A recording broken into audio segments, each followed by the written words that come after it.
Welcome back. If you've just joined us, you're watching the news at 10 on Channels Television, broadcasting live from Lagos and Abuja. A reminder of our top stories. Nigerians in the United Kingdom advocate good governance and confidence building.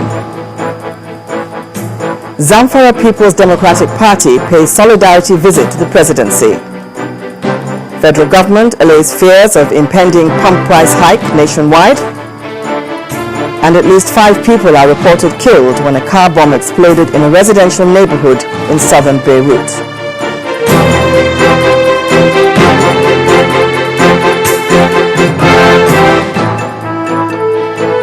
Now all our top stories can be found on our website, channelstv.com, and on youtube.com/channelsweb. To get us on the move, visit m.channelstv.com to view us live on your mobile device. You can also download the Channels TV app for Android, iOS and Windows phones from their respective stores. You can also interact with the Channels Eyewitness feature on our Android and Windows 8 platforms. If you have pictures or videos to share with us, tap on the application on your device. Swipe to reveal the Eyewitness menu and follow the instructions to share your report, pictures and videos.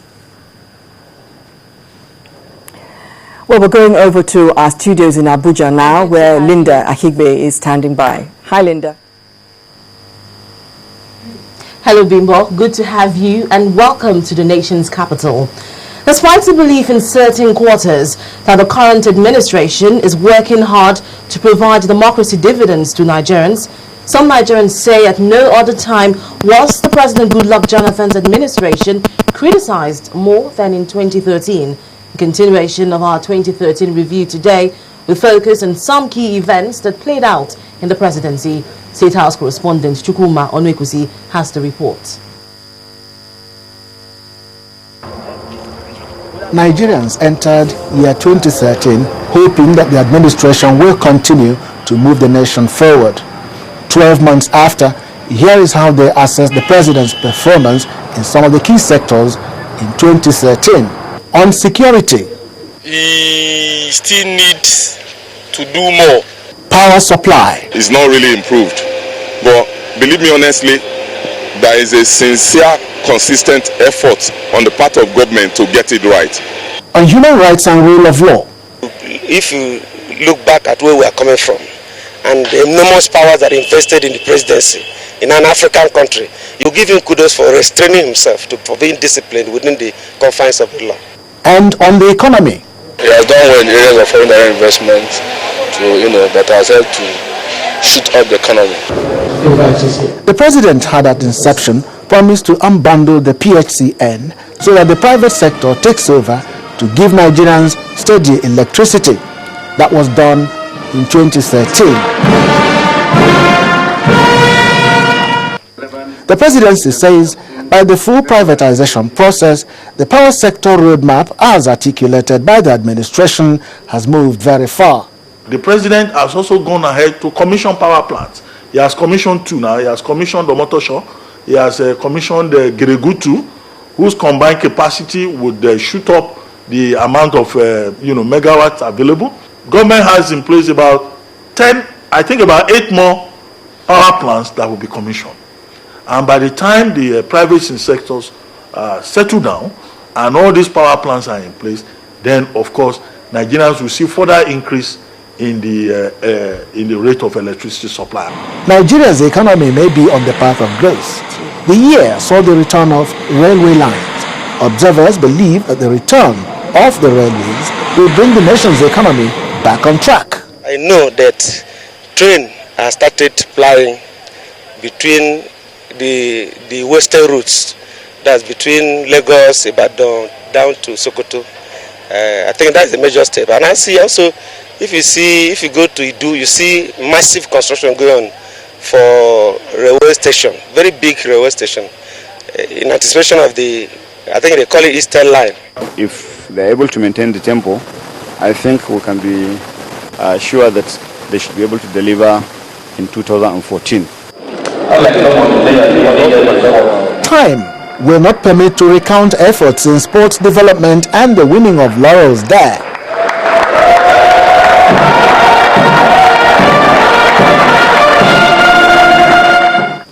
on job creation and agriculture, among many others.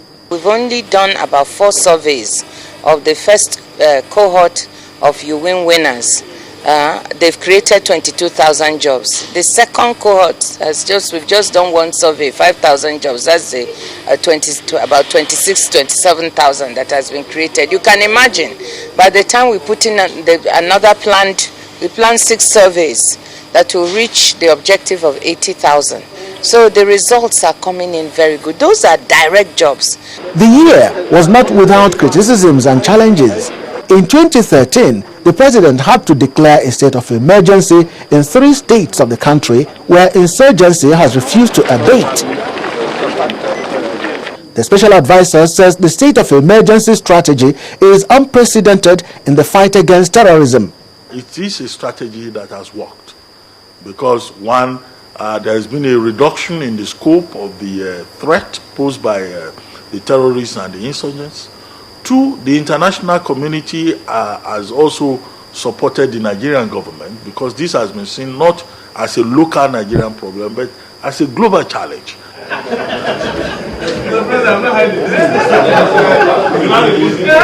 Perhaps the greatest critiques of the president were his party men. In 2013 alone, President Jonathan, more than ever before, held nocturnal meetings seeking for reconciliation.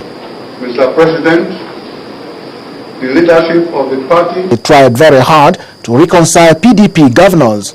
In education, he worked harder to assuage frayed nerves among university lecturers, to mention but 2. Some of those reconciliation meetings are still ongoing.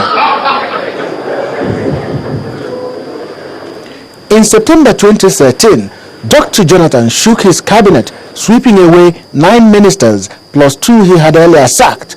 They are yet to be replaced.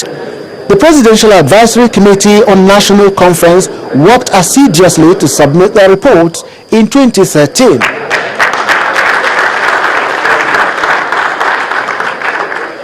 That committee, surprisingly, was roundly criticized even by those who had been ardent advocates of a national conference as a solution to some of the agitations in the land.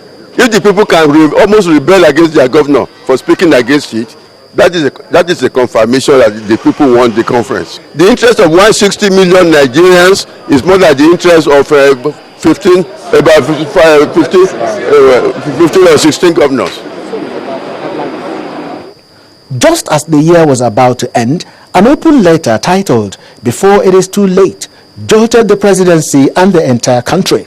Many have asked the president to give attention to the issues raised by the letter more than just a reply. Nigerians themselves know that this president that they have is not the type of president, that puts a gun to anybody's head. Have you ever had President Jonathan slapping anybody? Have you ever had President Jonathan publicly bringing out a cane to flog people? Have you had President Jonathan ever telling people to shut up and being aggressive towards anybody? No, it has never happened. In the midst of the daunting challenges, the president appears to say that he remains focused and committed in the new year. A year described by many observers as that of reconsolidation, when most of the fruits of his labor should be harvested. Nigerians cannot wait to see all the promises fulfilled in their lifetime.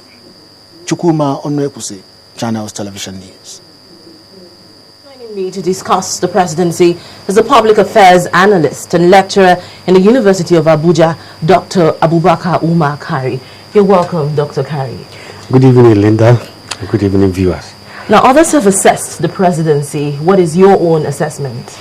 Well, I think an average score is a fair one. And I say so because, like most Nigerians, we expected much more than the presidency delivered. If you look at all the vital sectors individually and severally, I'm thinking of security, poverty alleviation, power, education, health, and so on and so forth. We believe that more should have been done. And probably the lackluster performance of government could be tied down to the inability or is a refusal to implement the budget to an appreciable level. But I think at the end of the day, if Nigerians say the government perform only average, I think is a fair score. Now, regarding the last issue in that paper, what's your take on the human rights posture of the administration last year and the criticism that it's been getting that has not tackled corruption the way it should be? Yeah, there are two issues here. In terms of human rights, if we recall very well, the major international bodies talking about Human Rights Watch and Amnesty International, they indicted the federal government for what they regard as extrajudicial murder, detention without trial, and we could also recall episodes such as the issue of the Apple 8, the allegation that hundreds or thousands of Boko Haram suspects have been kept in detention without trial. And I think I was a victim of the intolerance of government, because when we went on strike around September, we decided to stage peaceful protests across the campuses, and our protests were broke up by the police. So I think this culture of intolerance of dissenting views, a situation where security agents come up to break protests under all sorts of guises, still persisted in 2013. Now, President Jonathan inherited one big political party, the PDP, but under him the party appears to be disintegrating.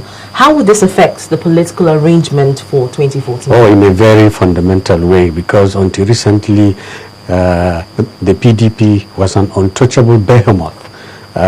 It styled itself as the biggest party in Africa, and then all of a sudden there has been an implosion within the PDP.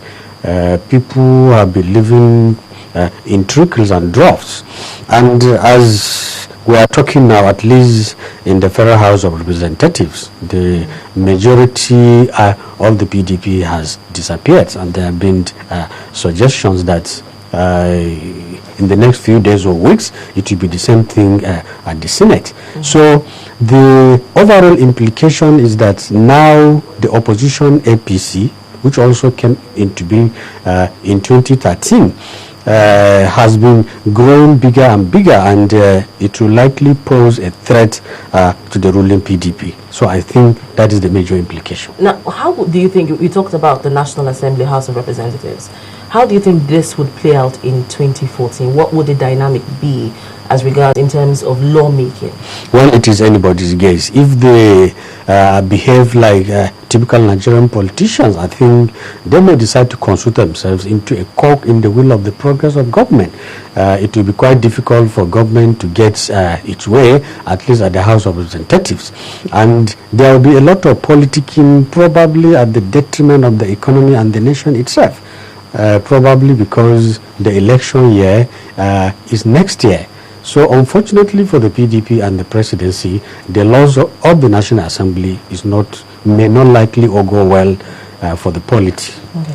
Now, on security issues, the president says the measures adopted so far, including imposition of a state of emergency, have curtailed the level of insecurity in those states. Do you agree? Yeah, to an extent. I'm from the Northeast, and I know, to an extent, at least in the major cities and towns, now people sleep with their two eyes closed, and some pockets of activities also take place. But one gets worried when episodes such as the storming of an Air Force base in Maiduguri in November took place, and only last month a military barrack in Bama was reportedly overrun by the insurgents. But besides that, I think to an extent the state of emergency has worked.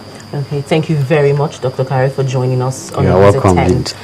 And that's all from Abuja. Back to you, Bimbo. Thank you very much, Linda.